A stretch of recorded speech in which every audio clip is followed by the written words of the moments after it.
79वा स्वातंत्र्य दिन, विश्व हिंदू परिषद वर्धापन दिन आणि पुण्यश्लोक साम्राज्य वर्धापन दिनाचे औचित्य साधून होडगी रोड परिसरातील हत्तुरे वस्ती येथे रक्तदान शिबिराचे आयोजन करण्यात आले होते।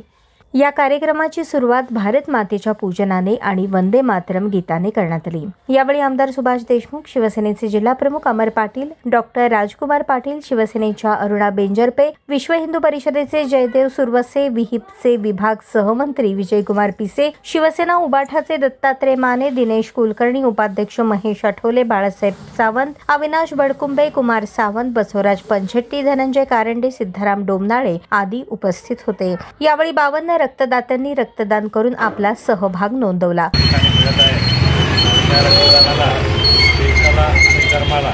या दोन्हीला या ठिकाणी एक ग्लॅनी यावं म्हणून आज आपण या ठिकाणी 20 वर्ष झालं हा दिवस आपण साजरा करतोय। अखंड भारत दिन आणि देश स्वतंत्र दिन आणि विश्व हिंदू परिषदेचा वर्धापन दिवस म्हणून आपण आज या ठिकाणी साजरा करतोय। रक्तदान शिबिर यशस्वी करण्यासाठी विहिप सहमंत्री महेश पाटील, बजरंग दलाचे गोरक्षक चंद्रशेखर पाटील, दीपक झळके, अप्पू कांबळे, बळीराम बनसोडे, संदीप कांबळे, दुर्गा वाहिनीचे रेणुका स्वामी, बजरंग दल व पुण्यश्लोक संस्थेचे कार्यकर्ते आदींनी परिश्रम घेतले।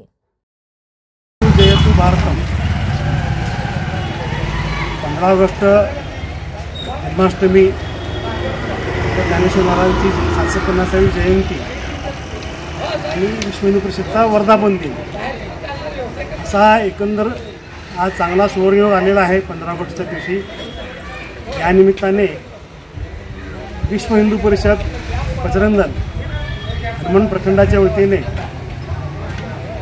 गेली 20 वर्षे आपण या ठिकाणी रक्तदान शिबिराचं आपण आयोजन करत असतो। हा चांगला स्तुत्य उपक्रम गेली 20 वर्षे अखंडपणे सुरू आहे। या सगळ्या प्रयत्नामध्ये जयदेव सुरवसे, देशपांडे, कोळी आणि साम्राज्य परिवार या सगळ्यांचं योगदान आणि टीमवर्क या माध्यमातून होणारं सेवा कार्य या सगळ्याला या परिसर नागरिकांचा मिळणारा प्रतिसाद, त्यामुळं एकंदर देव, देश आणि धर्म या कार्यासाठी ज्याची आपल्याला आवश्यकता आहे त्याचं काम विश्व हिंदू परिषद आणि बजरंग दलाच्या माध्यमातून होत आहे।